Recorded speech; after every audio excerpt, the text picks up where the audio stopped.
ഇപ്പോൾ സത്യഭാമയുടെ ഒരു Facebook post പുറത്തു വന്നിട്ടുണ്ട്. ക്രൂരമായ സൈബർ ആക്രമണം നേരിടുന്നുവെന്ന് നർത്തകൻ RLB രാമകൃഷ്ണനെതിരെ അധിക്ഷേപ പരാമർശം നടത്തിയ കലാമണ്ഡലം സത്യഭാമ പറയുന്നു. കുടുംബത്തെ വലിച്ചിഴച്ച് സമൂഹ മാധ്യമങ്ങളിൽ അധിക്ഷേപം നടത്തുന്നു. ആരെയും വേദനിപ്പിക്കണമെന്നോ അധിക്ഷേപിക്കണമെന്നോ ഉള്ള ഉദ്ദേശത്തോടെയല്ല അഭിമുഖം നൽകിയതെന്നും സത്യഭാമ ഫേസ്ബുക്കിൽ വ്യക്തമാക്കുന്നുണ്ട്.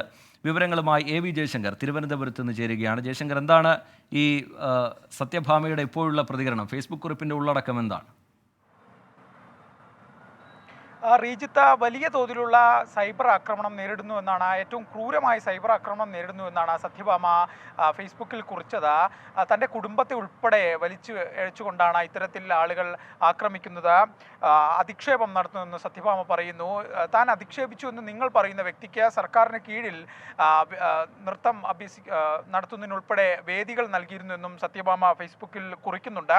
ആരെയും വേദനിപ്പിക്കണമെന്നോ അധിക്ഷേപിക്കണമെന്നോ ഉദ്ദേശത്തിലല്ല യൂട്യൂബ് ചാനലിന് അഭിമുഖം നൽകിയതെന്നും അവർ വ്യക്തമാക്കുന്നു. കഴിഞ്ഞ കുറേ ദിവസങ്ങളായി ഈ ഒരു അഭിമുഖം പുറത്തു വന്നതിന് പിന്നാലെ സമൂഹ മാധ്യമങ്ങളിൽ ഉൾപ്പെടെ അവർക്കെതിരെ വലിയ തോതിലുള്ള അധിക്ഷേപമാണ് വന്നത്. മകനെ ഉൾപ്പെടെ വലിച്ചഴിച്ചുകൊണ്ട് വലിയ രീതിയിൽ ട്രോളുകളും കമൻറ്റുകളെല്ലാം വന്നിരുന്നു. ഈ വിഷയങ്ങളോടൊന്നും നേരിട്ടൊരു പ്രതികരണത്തിന് കഴിഞ്ഞ ദിവസങ്ങളിലടക്കം നമ്മൾ ചോദിച്ചെങ്കിലും അവർ തയ്യാറായിരുന്നില്ല.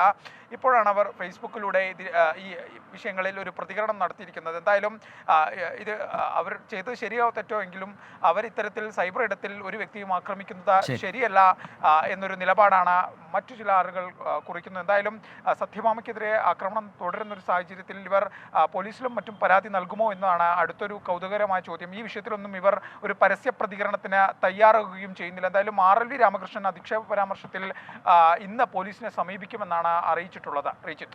ശരി, AV ജയശങ്കർ തിരുവനന്തപുരത്ത് നിന്ന് വിവരങ്ങൾ നൽകുകയായിരുന്നു.